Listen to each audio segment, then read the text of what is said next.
Hello everyone, welcome to Jatin भैया classes. मैं जतिन चितलांगिया, आप सबका सीए मेंटर। दोस्तों, एसपीएम सेट सी की प्रिपरेशन को कंटिन्यू करते हुए आज हम स्टार्ट करने वाले हैं chapter number 9, that is emerging issues in ERM. और दोस्तों, सबसे इंपॉर्टेंट बात, आज की इसी वीडियो में हम इसी पूरे चैप्टर को अच्छे से कंप्लीट कर देंगे। तो वीडियो को एंड तक जरूर देखना, क्योंकि हम चैप्टर के सारे इंपॉर्टेंट पॉइंट्स को एकदम सिस्टमेटिकली कवर करने वाले हैं। और हाँ, इन नोट्स का लिंक आपको वीडियो के डिस्क्रिप्शन में मिल जाएगा, जहां से आप इन नोट्स को डाउनलोड कर सकते हो। साथ ही हमारे व्हाट्सएप चैनल पर भी ये नोट्स अवेलेबल है, तो वहां से भी आप इजीली डाउनलोड कर सकते हो। तो बिना किसी डिले के चलिए स्टार्ट करते हैं chapter number 9, that is emerging issues in ERM. दोस्तों, सबसे पहले हम बात करेंगे एक्सटर्नल इन्फ्लुएंसेस के बारे में। एक्सटर्नल इन्फ्लुएंसेस का एंटरप्राइज रिस्क मैनेजमेंट यानी ईआरएम में एक बहुत इंपॉर्टेंट रोल होता है, क्योंकि ये ऑर्गेनाइजेशन के रिस्क लैंडस्केप को कंटिन्यूअसली डायनेमिक और चेंजिंग बनाते रहते हैं। सिंपल लैंग्वेज में समझे, ऑर्गेनाइजेशन के बाहर के फैक्टर्स कंटिन्यूअसली चेंज होते रहते हैं, और इन चेंजेस की वजह से ऑर्गेनाइजेशन के रिस्क भी चेंज होते रहते हैं। अब देखते हैं कि एक्सटर्नल इन्फ्लुएंसेस किस तरह ईआरएम के लिए इश्यूज क्रिएट करते हैं। सबसे पहले हम जानते हैं, पहला पॉइंट है climate change and environmental risk. Climate change को अब एक सिस्टमेटिक रिस्क के रूप में इंक्रीजिंगली रिकॉग्नाइज किया जा रहा है। इसलिए ईआरएम फ्रेमवर्क्स में क्लाइमेट रिस्क असेसमेंट को इनकॉर्पोरेट करने की रिक्वायरमेंट हो सकती है, ताकि ऑर्गेनाइजेशन की लॉन्ग टर्म सस्टेनेबिलिटी इंश्योर की जा सके। Second point is supply chain disruptions. ERM को सप्लाई चेन डिस्ट्रप्शन से एसोसिएटेड रिस्क को एड्रेस करना जरूरी है। इसमें जियोपॉलिटिकल टेंशंस, ट्रेड कन्फ्लिक्ट्स और नेचुरल डिजास्टर्स जैसे फैक्टर्स भी इंक्लूड होते हैं। यानी सप्लाई चेन में डिस्टरबेंस होने के पीछे डिफरेंट रीजंस हो सकते हैं, और ईआरएम को इन रिस्क को प्रॉपर्ली कंसिडर करना होगा। Third point is social media and reputation risk. Social media किसी ऑर्गेनाइजेशन की रेपुटेशन को सिग्निफिकेंटली इम्पैक्ट कर सकता है। इसलिए सोशल मीडिया से अराइज होने वाले रेपुटेशनल रिस्क को मैनेज करने के लिए प्रोएक्टिव स्ट्रैटेजीज और कंटिन्यूअस मॉनिटरिंग की रिक्वायरमेंट होती है, ताकि पोटेंशियल इश्यूज एस्केलेट होने से पहले ही उन्हें एड्रेस किया जा सके। इसके बाद दोस्तों हम बात करेंगे fourth point, that is regulatory changes.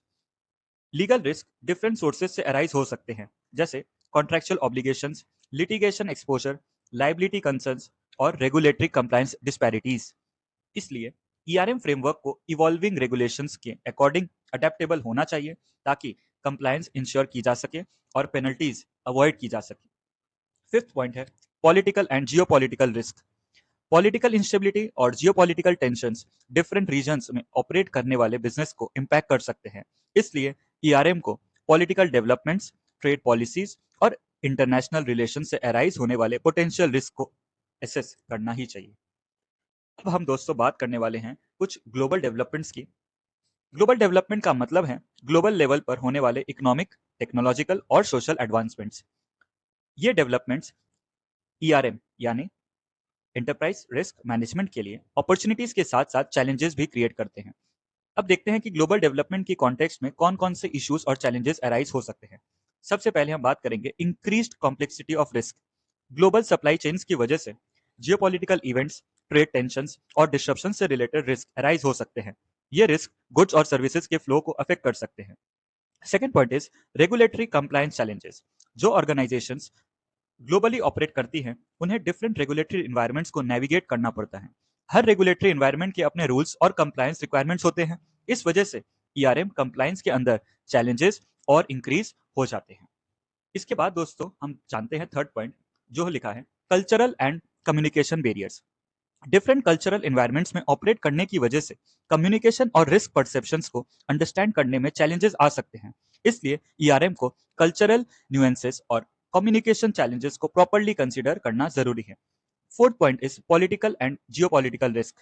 Organisations को पॉलिटिकल इंस्टेबिलिटी, गवर्नमेंट पॉलिसीज में चेंजेस और जियोपॉलिटिकल टेंशन से रिलेटेड रिस्क फेस करने पड़ते हैं। ये रिस्क ग्लोबल लेवल पर बिजनेस ऑपरेशंस और बिजनेस स्ट्रेटजीज को इम्पैक्ट कर सकते हैं। Fifth point is environmental and climate risk. Global development की वजह से एनवायरमेंटल चैलेंजेस और क्लाइमेट चेंज कंट्रीब्यूट हो सकते हैं। इससे रेगुलेटरी चेंजेस, फिजिकल इम्पैक्ट्स और कंज्यूमर प्रेफरेंसेस में शिफ्ट से रिलेटेड रिस्क अराइज होते हैं। Six point is data privacy and protection. ये आज की दुनिया का बहुत ही इंपॉर्टेंट फैक्टर माना गया है। ऑर्गेनाइजेशंस को डेटा प्रोटेक्शन रेगुलेशंस कंप्लाई करने और सेंसिटिव इंफॉर्मेशन की प्राइवेसी और सिक्योरिटी इंश्योर करने में चैलेंजेस फेस करने पड़ते हैं। 7th point is market volatility. Different reasons में होने वाले फाइनेंशियल क्राइसिस या इकोनॉमिक डाउनटर्न्स जैसे ग्लोबल इकोनॉमिक डेवलपमेंट्स ऑर्गेनाइजेशंस को इम्पैक्ट कर सकते हैं। इसलिए फाइनेंशियल और इकोनॉमिक रिस्क को मैनेज करने के लिए एक रोबस्ट ईआरएम स्ट्रेटेजी की रिक्वायरमेंट होती है। 8 point is supply chain risk.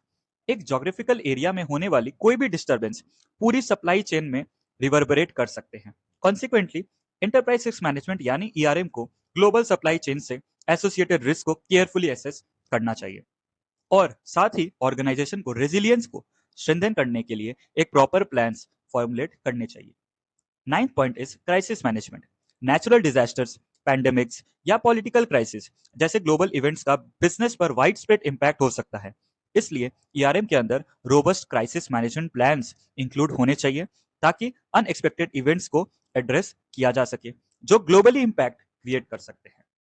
इस तरीके से दोस्तों हमने ये टॉपिक को अच्छे से समझ लिया। अब आते हैं impact of global recession on ERM पर। वेस्टर्न वर्ल्ड में कुछ of the most sophisticated financial systems हैं और इन सिस्टम्स को मॉनिटर करने के लिए रेगुलेशंस भी अवेलेबल है। लेकिन कुछ रीजंस की वजह से वॉल स्ट्रीट का एक्सोटिक और हाईली रिस्की फाइनेंशियल प्रोडक्ट्स जैसे सब प्राइम लेंडिंग में इन्वॉल्वमेंट रेगुलेटर्स के द्वारा इतने रोबस्ट मैनर में फोर्सी नहीं किया गया कि उसके डिवास्टेटिंग इम्पैक्ट को प्रिवेंट किया जा सके। All in one global financial meltdown एक ऐसा कैटास्ट्रोफिक इवेंट है जिसको प्रिवेंट करना रेगुलेटर्स की रिस्पॉन्सिबिलिटी थी, लेकिन रेगुलेटर्स उसके इम्पैक्ट को आने से पहले प्रॉपर्ली डिटेक्ट करते हुए नहीं दिखाई दिए गए। अब दोस्तों हम आगे बढ़ते हैं टॉपिक पर और जानते हैं टेक्नोलॉजी एंड ऑटोमेशन के बारे में। Technology innovations, rapid technology advancements जैसे AI that is artificial intelligence, blockchain और ऑटोमेशन अपॉर्चुनिटीज के साथ साथ रिस्क भी प्रेजेंटली क्रिएट करते हैं। ईआरएम को इन टेक्नोलॉजीज के पोटेंशियल इम्पैक्ट को बिजनेस प्रोसेस, सिक्योरिटी और रेगुलेटरी कंप्लायंस पर असेस करना बहुत जरूरी होता है। इसके बाद हम बात करेंगे दोस्तों डेटा प्राइवेसी एंड कंप्लायंस के बारे में। डेटा प्राइवेसी से related regulatory landscape continuously evolve हो रहा है। For example digital personal data protection act. Organisations को इन कॉम्प्लेक्सिटीज को नेविगेट करना होता है और डेटा प्रोटेक्शन रेगुलेशंस के साथ कंप्लायंस इंश्योर करना होता है। इसके लिए एक रोबस्ट रिस्क मैनेजमेंट अप्रोच की रिक्वायरमेंट होती है। Third point is remote work and cyber security. ERM को साइबर सिक्योरिटी रिस्क की इवॉल्विंग नेचर के अकॉर्डिंग को अडेप्ट करना होता है और पोटेंशियल डैमेज को मिटिगेट करने के लिए प्रॉपर स्ट्रेटेजीज डेवलप करनी होती है। रिमोट वर्क की शिफ्ट ने स्पेशली साइबर सिक्योरिटी और डेटा प्रोटेक्शन के रिगार्डिंग नए चैलेंजेस इंट्रोड्यूस किए हैं।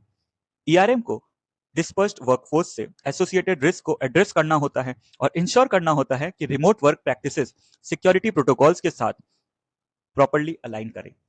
Fourth point is risk of strategic alliances. Many companies business opportunities को एक्सप्लॉइट करने के लिए स्ट्रेटेजिक अलायंसेस अंडरटेक कर रही हैं। एक मेजर आईटी प्लेयर कुछ कंपनीज से बहुत सारी सर्विसेज परचेज कर सकता है और साइमल्टेनियसली उन्हें बहुत सारी आईटी सॉल्यूशंस प्रोवाइड भी कर सकता है। हेंस वो एक कोहेसिव अलायंस फॉर्म करते हैं ताकि वह अपने रिसोर्सेज को ऐसे पुल कर सके कि मेजॉरिटी बाइंग और सेलिंग उनकी ओन एंटिटीज के थ्रू ही अंडरटेक हो। इससे उन्हें इकोनॉमीज ऑफ स्केल का एडवांटेज मिलता है, लेकिन रिस्क पर्सपेक्टिव से देखा जाए तो ये मेनी चैलेंजेस क्रिएट करते हैं। So guys, chapter 9 that is emerging issues and ERM यहीं कंप्लीट होता है। आज हमने एक्सटर्नल इन्फ्लुएंसेस, ग्लोबल डेवलपमेंट्स और टेक्नोलॉजी एंड ऑटोमेशन के अंडर के सारे इंपॉर्टेंट इश्यूज कवर कर लिए। अब आपका काम है इन कॉन्सेप्ट्स को एक बार रिवाइज करना और नोट्स के साथ प्रॉपर्ली प्रैक्टिस करना। अगर आपको ये वीडियो हेल्पफुल लगा हो तो वीडियो कैसा लगा ये जरूर बताएं कमेंट्स में और अपने मैक्सिमम दोस्तों तक इसे जरूर शेयर करें। मिलते हैं नेक्स्ट वीडियो में, तब तक के लिए keep studying, keep revising and all the very best for your SPM preparation. Thank you everyone.